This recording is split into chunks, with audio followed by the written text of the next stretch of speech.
Sounds like you're in the middle of some stuff. Yeah, I'm bouncing around everywhere, but it's the way she goes. Yeah, appreciate you making some time for us today. Well, hopefully we can have a very relaxing 50-minute conversation with you here. Yeah, I'll chill out.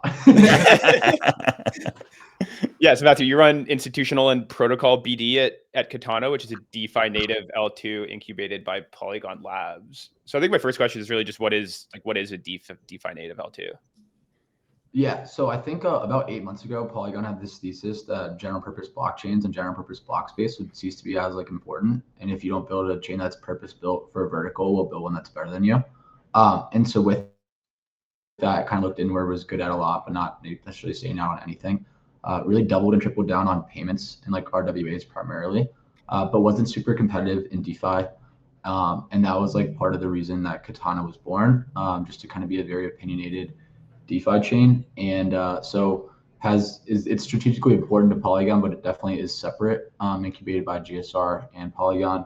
I would say that this has kind of gotten some validation in recent weeks.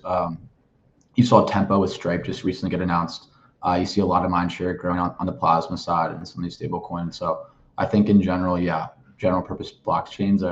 We'll see how what we're talking about, I guess, in 2 years.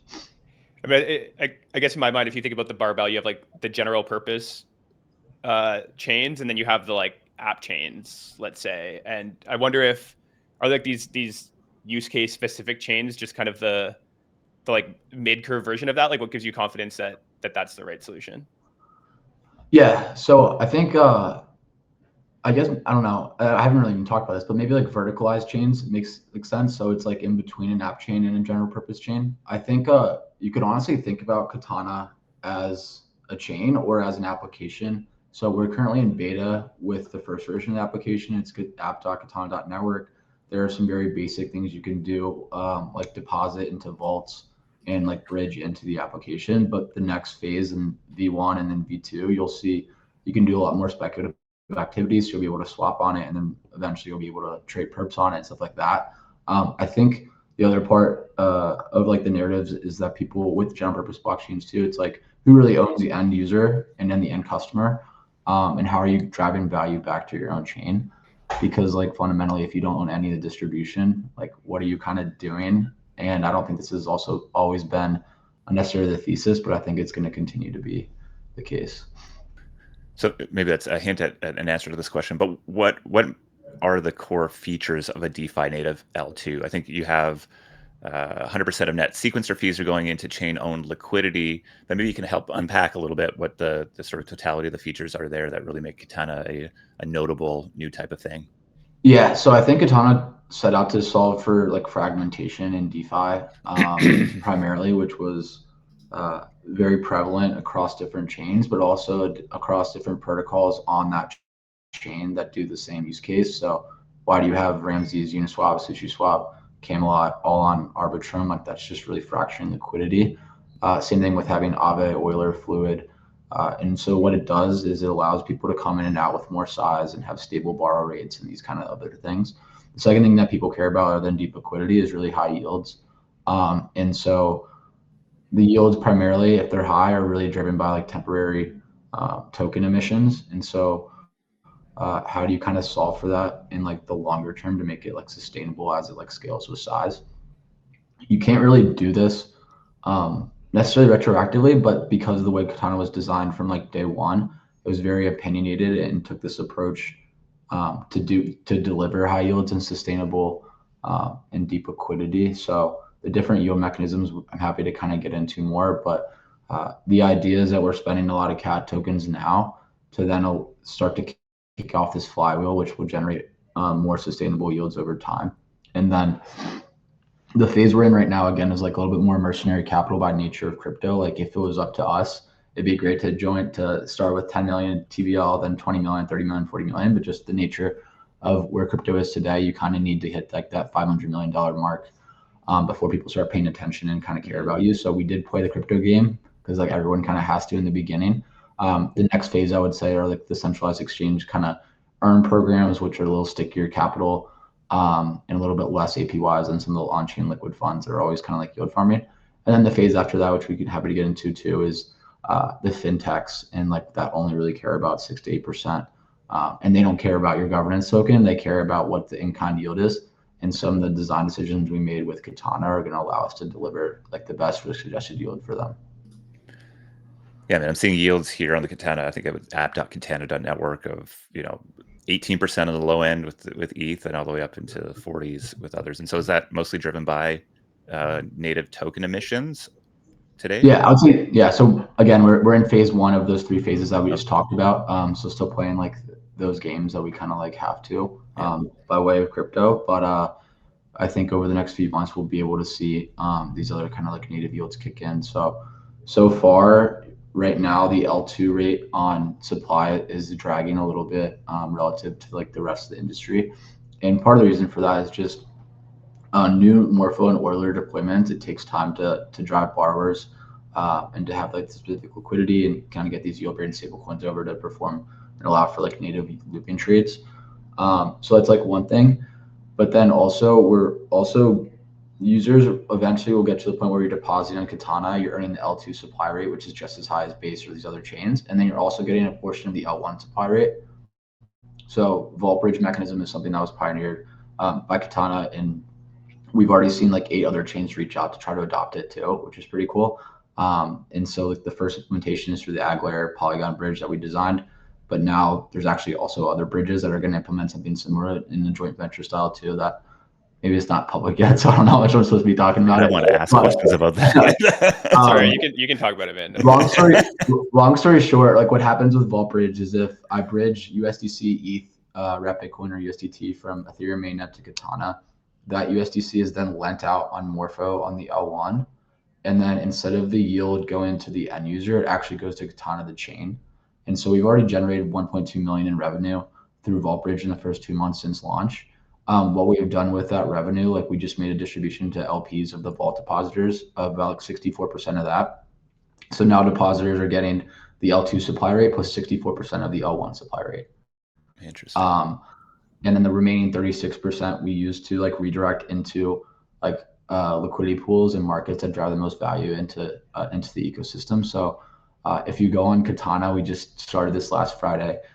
On the Morpho instance, you can earn 4 different kinds of yields just for borrowing. So you're earning CAT tokens, Morpho tokens, but now you're earning in-kind too. So you're getting in-kind ETH and in-kind USDC. And that's not just like what we printed, like that's all generated from the flywheel we kicked off. And so that's like how we kind of like win in the long term. When we say like, why is Katana needed? You can't really just implement that feature because it does add another layer of risk to like any chain that already exists. So that is like kind of like why we needed like a new chain for it to begin with.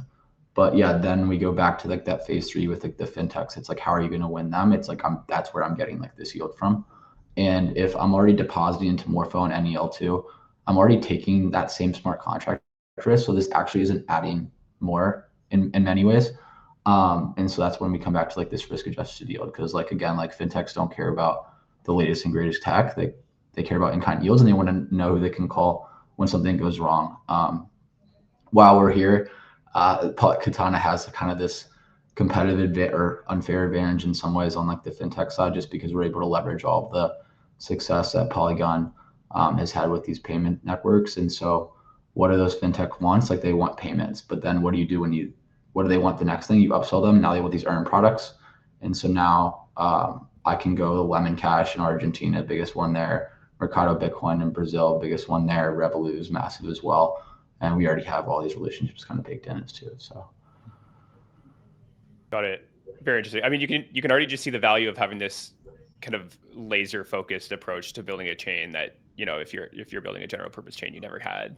So I'm curious about you guys route 100% of net sequencer fees into chain on liquidity. I think there was this moment in time where like L3s were kind of hot, or the idea of app chains were kind of interesting because of the idea that you could capture sequencing fees and do whatever you want with that. So I'm curious what, at steady state of the chain, like what volume you expect those to be. Like, yeah. Josh doesn't think they're meaningful, that sequencer fees aren't meaningful unless you're really, really, really, really, really big, and that is maybe an overhyped thing. At least I won't put that in. That's what I think as well.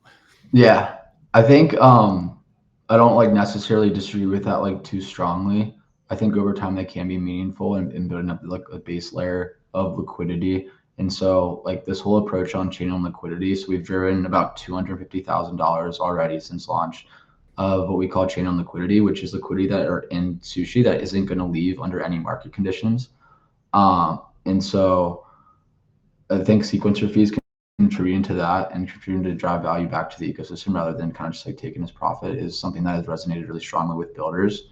And so, yeah, again, like it's not like it's generating millions and millions of dollars like every year or like already, but I think it's like a narrative that shows that like we care about building something that's sustainable and that we want to drive all the value back into Katana. And we're big believers in reinvesting everything into growth. We actually think that buybacks and all this other stuff right now is actually just making our life easier. And that like crypto startups are like startups at first. And so you want to win the market before trying to do something like that as well. And so I think we take the same approach to sequencer fees. Yeah, I think we're aligned there.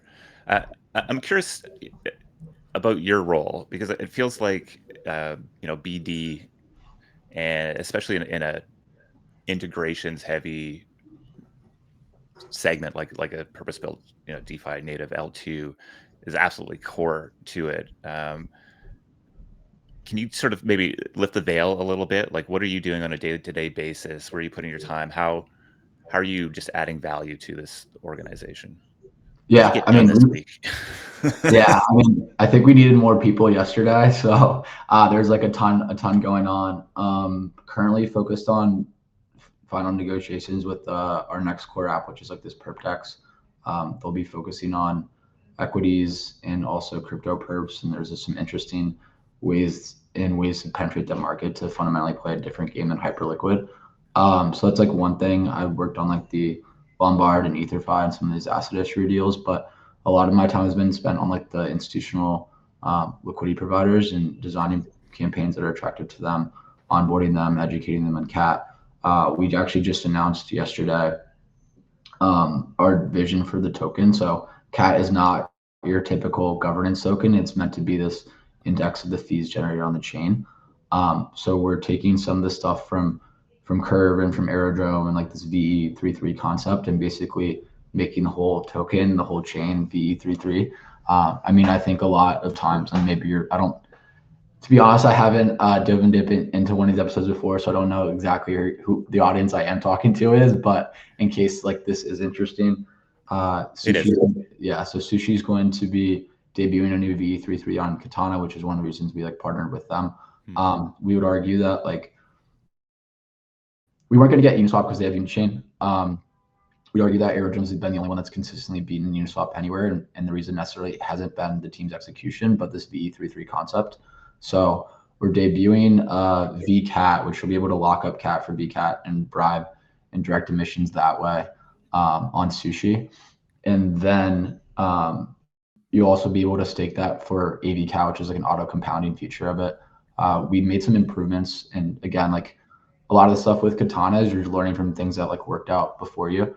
And so we've been benefited into doing that. And then the idea is we're going to embed VCAT throughout the whole ecosystem. So on Morpho on the supply and lend side, on Spectre on the yield trading side, on the perp dex. And so who's your marginal buyer in today's world other than Hyperliquid? For a lot of these chains, it's like not necessarily a governance token. So we're taking a differentiated approach and trying to bring something unique to the market. Can you maybe give us the smooth brain description of what V33 is for people who don't know? Yeah, so basically, V33 was like originally like solidly and debuted by like Curve, and then it kind of evolved over time with Andre Cronje and then Aerodrome stuff. And the idea is you're basically bribing liquidity to move from like one pool to another one, and then the typical trade-off is you can either earn the trading fees generated on that pool or the CAT tokens that were used to kind of bribe them. And we like just published a blog yesterday and might be easier to kind of digest it then. So I don't want to go too deep into it right now, but happy to follow up.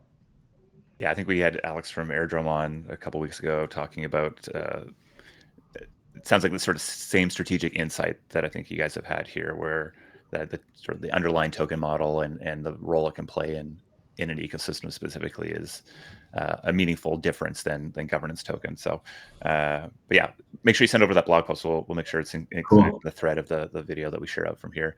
Matthew, I know you have a million things going on. Appreciate that you hopped on with us today. I can make time for you.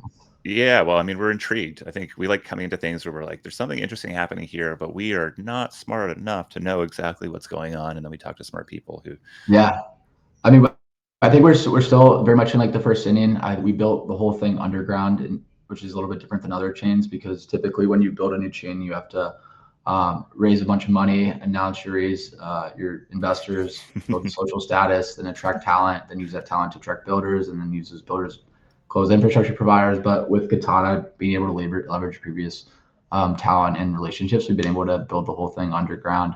Started a little like Telegram group in March with just like one invite per person. Built it, launched a public announcement end of May, launched public mainnet just a month later, July 1st. And so still getting going and happy to start spreading the awareness. Amazing. Well, thanks, Matthew. We look forward to following along. Amazing. Yeah. Cheers, guys. Cheers, man. Peace, dude.